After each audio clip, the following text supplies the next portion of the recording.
Okay, so ganito lang po paggawa ng wallet sa Trust Wallet. Okay? So para magkaroon kayo ng crypto wallet, you can save your cryptocurrencies. Punta kayo ng sana yun? Hinahanap ko. Yun, sa Play Store. Go to your Play Store. Then look for Trust Wallet. Okay, this one. Okay? Trust Wallet, Crypto and Bitcoin Wallet. So you can install, click install. Ayan, hintayin natin. Ayan, mabilis lang siya. So paggawa niyo ng paka-install nyo. So para ito dun sa mga wala pang wallet na international, mas maganda may international wallet po tayo na magagamit. Okay. So wait natin matapos Ayan,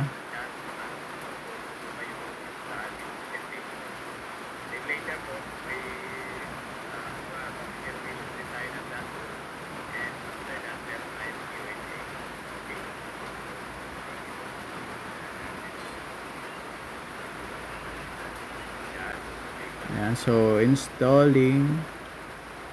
So meron din tayong Binance, MetaMask. But ayan, okay na po. Pag open nyo na yan. Tapos nakalagay get started. So ganyan lang siya kasimple. Ayan, so ang gagawin nyo po, create new wallet. Create ka lang ng new wallet. Tapos ito po, secret phrase, show details. Ayan. Yan yung mga chains na mayroon. Tapos create. Backup manually.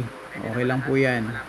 Click nyo to, Trust Wallet does not keep a copy of your secret phrase. Saving this digitally in plain text is not recommended. Write down your secret phrase, store it in a secure file offline location. So, mas maganda ganon. O di, ang gawin natin, continue. So, ayan, nakikita nyo siya. So, ito hindi ko naman to isi-share. But, I'm going to share, ganito yung process para malaman nyo. Okay, pero ito, wag nyo tong isi-share. Never share your secret phrase with anyone and store it securely. Okay, so copy lang natin yan for reference. Save nyo somewhere. Tapos continue. Ayan, nakalimutan ko yung word number 1. So ngayon, punta tayo dito sa siguro. Ayan, punta tayo sa notes. Paste natin sa dyan. Ayan. So number 1, ignore. Balik tayo. Number 4, 1, 2, 3, 4, bounce. Ayan. Number 7, 1, 2, 3, 4, 5, 6, 7. O, hobby. Hobby. Number 10, 1, 2, 3, 4, 5, 6, 7, 8, 9, 10. Forest. Okay. Forest. Okay. So, ganyan. So, makikita mo, ayan, secret create passcode. So, it's either ito palang isa. Ito. Ikaw bahala kung anong passcode gusto mo. 1, 2, 4, 5, 7, 8. 1, 2, 4, 5, 7, 8. Confirm. Ayan, biometric. Ayan.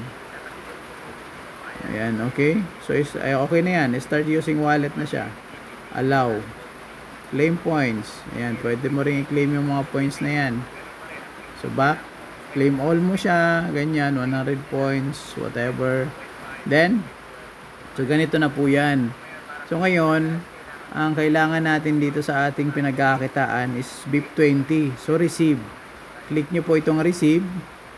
Tapos, hanapin nyo din sa network is ito, BNB Smart Chain. Yan, nakita nyo po yan. BNB Smart Chain. So, click nyo po yan. BNB Smart Chain.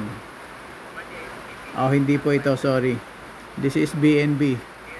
You only send BNB Smart Chain asset to this address. So, yan. Pwede dito sa BNB Smart Chain. Ngayon, hanapin mo yung USDT. Click for USDT. Yan. Maraming USDT. Di po ba? So, ngayon, look for ito. USDT BNB Smart Chain. So this one, Tether USDT. Ayan. So, ito yung iyong address. O, parehas lang pala siya. Hindi, magkaiba. So, ito, copy mo yan. Tapos, ito na yung share mo. Ito yung gagamitin mo pag nag-withdraw ka. Okay, save natin ulit. Just for reference. Okay, so yan yung address na yan. Save mo siya. Then, pwede ka na magpadala dito. And, ito pala, medyo advanced to. Pero this is maganda.